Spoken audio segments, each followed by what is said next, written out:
삼성교회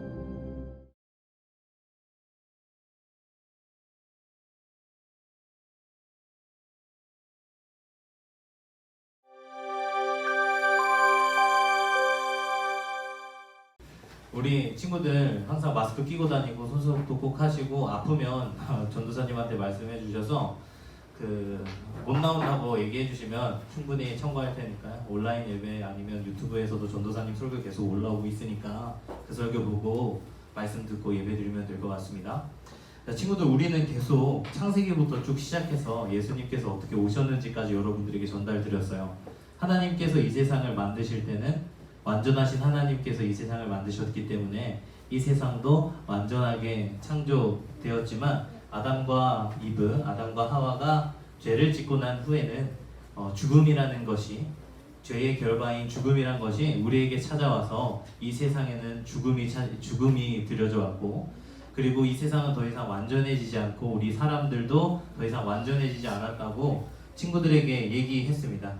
그런데 하나님께서는 그런 우리들에게 한 가지 약속을 해주셨어요. 그건 바로 장차 우리에게 구원자를 보내주시겠다. 내가 너희에게 특별한 한 사람을 보내줄게 라고 하나님께서 우리에게 약속을 했단 말이죠.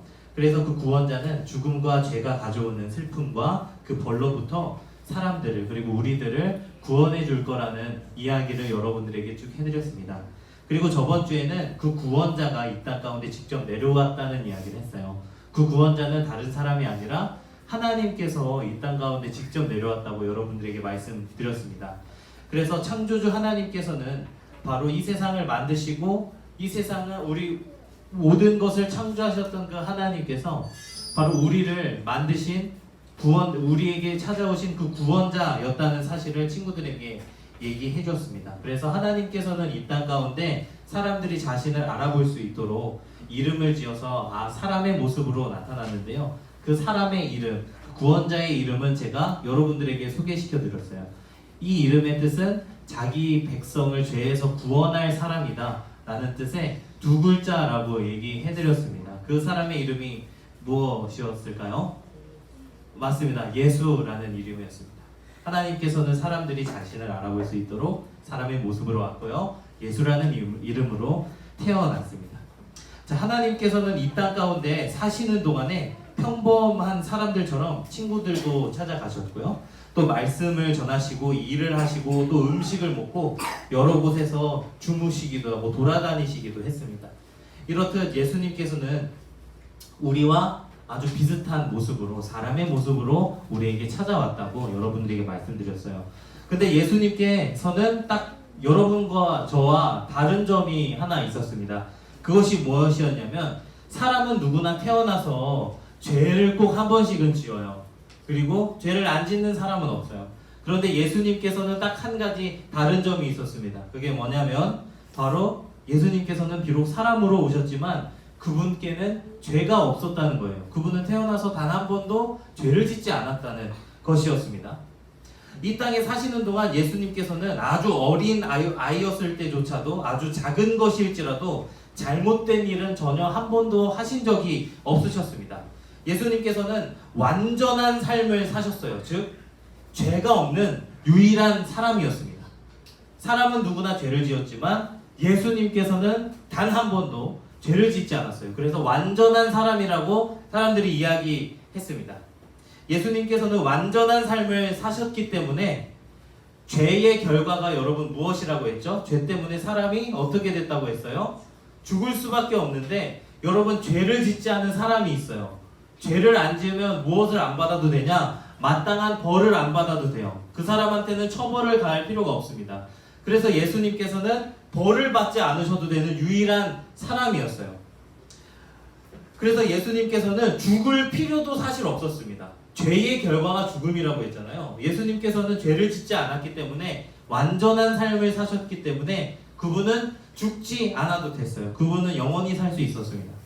그런데 모든 사람은 죄 때문에 죽을 수밖에 없었지만 예수님께서는 죄를 짓지 않았기 때문에 살 수 있었던 것이죠.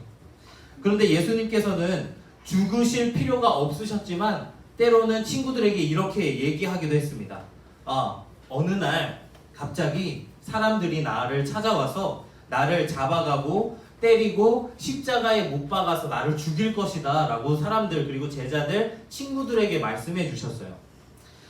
그리고 내가 죽은 이후에는 걱정하지 말고 내가 다시 3일 만에 너희 앞에 나타날 거야. 너희를 절대 혼자 두지 않을 거야 라고 하면서 다시 살아날 것도 예수님께서는 얘기하셨어요. 그래서 예수님께서는 사람들에게 하나님의 계획의 마지막 부분을 설명해 주셨습니다. 그것이 뭐냐면 아주 좋은 소식이기 때문에 사람들은 이것을 굿뉴스라고 부르기 시작했어요. 이거를 한국말로 얘기하면 복음이라고 이야기했습니다. 이것은 예전에 하나님께서 내가 너희에게 벌을 내리지 않으면서도 너희를 구원하고 너희를 내 집에 초청할 수 있는 한 가지 길을 알려줄 거야. 내가 그 계획을 너희에게 알려줄게 라고 말했던 그 계획의 마지막 부분이었어요. 하나님께서는 우리에게 시키신 것이 하나 있었습니다. 사람이 죄를 지으면 어떤 동물을 제단 앞으로 가져오라고 했어요. 그 동물이 어떤 동물이었을까요? 뭐가 없는 동물이야. 맞아요. 흠이 없는 동물을 하나님께서는 가져오라고 했어요. 다친 것도 안 되고 상처난 것도 안 되고 털이 빠진 것도 안 되고 아주 흠이 없는 동물을 하나님께서 가져오라고 했었습니다. 여러 사람이 이제 이렇게 죄를 지으면 하나님께서는 그 흠 없는 동물을 가져오라고 얘기하셨어요. 그리고 그 동물에게 자신의 손을 이렇게 머리 위에 얹어서 그 죄를 동물에게 옮긴다고 얘기했습니다. 그래서 자신의 죄를 사함받기 위해서는 사람들은 누구나 제단 앞으로 흠없는 동물, 흠없는 양, 흠없는 소, 흠없는 동물들을 그렇게 하나님 앞에 가져가야 했습니다. 이제 자신의 죄를 용서받고자 하는 사람은 하나님 앞에 그렇게 흠없는 제물을 가져갔고, 그리고 이것은 바로 우리에게 보내주실 예수님께도 해당되는 말씀이었습니다. 자, 예수님께서는 죄를 짓지 않았다고 얘기했어요. 예수님은 죄를 짓지 않은 완전한 사람이라고 제가 말씀드렸습니다. 그래서 예수님은 어떻게 불리기도 했냐면, 예수님은 하나님의 어린 양이다 라고 불리기도 했습니다. 예수님께서는 완전하셨어요. 예수님께서는 죄를 짓지 않으셨기 때문입니다. 여러분, 양을 가져온 사람은 그 양에 자신의 손을 얹어서, 그 머리에 손을 얹어서 그 죄가 그 동물에게, 그 양에게 옮겨진다고 제가 말씀을 드렸어요. 이것 또한 예수님께 해당되는 말씀이었습니다. 자, 성경은 아무런 죄도 없는 예수님께서 십자가에 달려 돌아가셨다고 이야기했습니다. 예수님은 죽을 필요가 전혀 없었던 사람이에요. 왜냐하면 죄를 짓지 않았기 때문이죠. 죄도 없고 완전한 분이셨기 때문에 십자가에 달려 죽을 필요가 없다고 얘기했습니다. 하지만 예수님께서는 십자가에 못 박히셔서 그렇게 돌아가셨어요. 하지만 왜냐하면 그분은 하나님의 어린 양이었기 때문입니다. 우리가 죄를 짓고 양의 머리에 손을 얹으면 우리의 죄가 양에게 옮겨지듯이 예수님께서 십자가에 달려 죽으실 때 우리의 모든 죄가 예수님께로 다 향해서 갔어요. 예수님께서 우리의 모든 죄를 십자가에서 모두 가져가시고 담당하셨습니다. 그래서 예수님께서는 하나님의 흠없는 어린 양이라고 불렀어요. 여러분, 다시 한번 잘 생각해 봅시다. 하나님께서는 흠없는 제물을 제단에 가져와서 그 동물의 손을 얹고 기도하면, 안수하면 자신의 죄가 동물에게 빠져나간다고 했어요.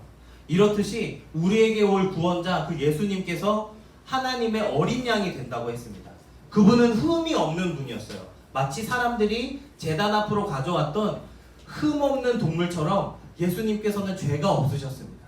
그리고 자신의 죄를 이 동물에게 안수하면 이 죄가 동물에게 가듯이 예수님께서 십자가에 달리실 때 우리의 모든 죄가 그분한테 갔어요. 그분은 하나님의 흠없는 어린 양이기 때문입니다. 이렇듯이 예수님께서는 우리에게 오실 그 구원자는 하나님께서 약속하신 그 동물을 가져오라는 그 제사와도 같은 의미였어요.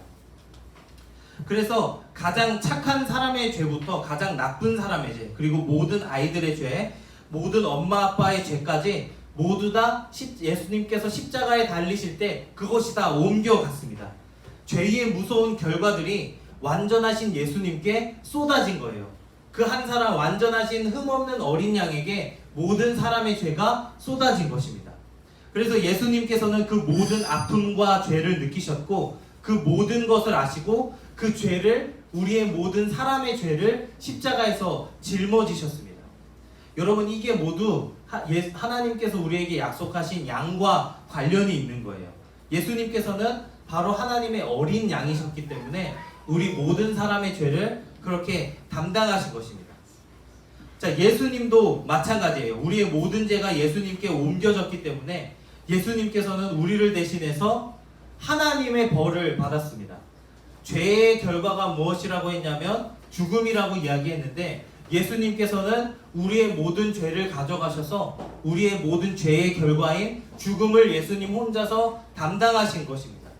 그분은 우리가 죽음의 고통을 당할 필요가 없게 하시려고 예수님 홀로 우리가 받아야 할 모든 벌을 십자가에서 받으신 것이었습니다. 그래서 예수님을 뭐라고 이야기하냐면 우리의 흠없는 어린 양이라고 합니다. 그분이 우리의 구원자가 되신다는 것은 하나님께서 예전에 말씀하신 그 제사처럼 이 양을, 흠없는 양을 하나님 앞에 가져오면 그리고 그 양에게 죄를 넘기고 그 양을 죽이면 내가 너희를 용서해 주겠다고 말씀하신 것처럼 예수님께서 우리의 죄를 담당하시는 하나님의 어린 양이 됐다는 거예요.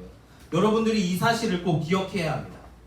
이제 예수님께서 우리의 모든 죄, 모든 사람의 죄를 담당한 어린 양이 되셨기 때문에 사람들은 더 이상 하나님 앞에 흠없는 동물을 가져갈 필요가 없어졌어요.